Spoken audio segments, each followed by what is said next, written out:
ఇప్పుడు మనం చూస్తున్న ఈ ధ్వజస్తంభం స్పెషాలిటీ ఏమంటే భూమి లోపలికి 30 అడుగులు పైకి 63 అడుగుల ఎత్తుతో ఉంది. ఏకశిల అంటే సింగిల్ స్టోన్తో తయారు చేశారు. ఇప్పుడైతే ఈజీగానే 16వ శతాబ్దంలో అంటే ఎంత కష్టమో ఊహించుకోవచ్చు. మరో విశేషం ఏమంటే ఇంత పొడవుగా ఉన్న స్తంభాన్ని నిలబెట్టడానికి ఎంత ప్రయత్నించినా అది నిలబడలేదు. అప్పుడు ఎందుకని పండితులను విచారిస్తే ఒక పతివ్రత అయిన స్త్రీ సాయం చేస్తే నిలబడే అవకాశం ఉందని తెలిసింది. అప్పుడు ఒక గొల్లవాని సోదరి ముందుకు వచ్చి నేను పతివ్రతను సాయం చేస్తాను అన్నది. ఒకవేళ నిలబడకపోతే తల తీసేస్తామని హెచ్చరించినా కూడా ఆమె భయపడకుండా ఒప్పుకుంది. అందరితో పాటు ఆమె చేయవేయగానే అలవోకగా ధ్వజస్తంభం నిలబడింది. మనకు సజీవ సాక్ష్యంగా నిలిచిపోయింది. ఈ గుడి అన్నమయ్య జిల్లా మదనపల్లికి 37 కిలోమీటర్ల దూరంలో సోంపల్లి అనే గ్రామంలో ఉంది. గుడి చరిత్ర చూస్తే విజయనగర సామ్రాజ్య వైభవం అంతా ఇక్కడ కనిపిస్తుంది. 15వ శతాబ్దంలో 32,000 సంకీర్తనలు రచించిన అన్నమాచార్యుని శిల్పం కూడా ఈ ధ్వజస్తంభం పైన చెక్కారు.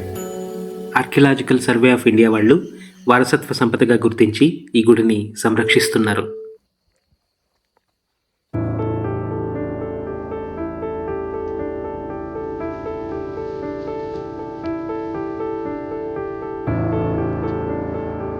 సప్తస్వరాలు పలికే స్తంభాలు కూడా ఇక్కడ ఉన్నాయి.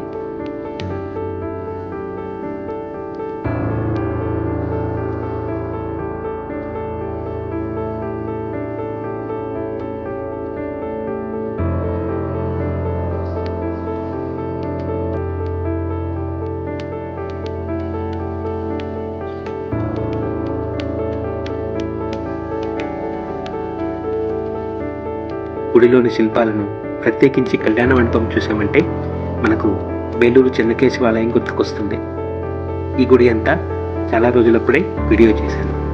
లింక్ డిస్క్రిప్షన్లోను పైన కార్డ్స్లోనూ ఇస్తున్నాను, తప్పకుండా చూడండి. ఖచ్చితంగా శిల్పుల నైపుణ్యాన్ని మెచ్చుకోకుండా ఉండలేరు. ఆల్రెడీ వీడియో చేసిన డ్రోన్తో చూస్తే ఇంకా అద్భుతంగా ఉంటుందనే ఉద్దేశంతో మళ్ళీ పోస్ట్ చేస్తున్నాను.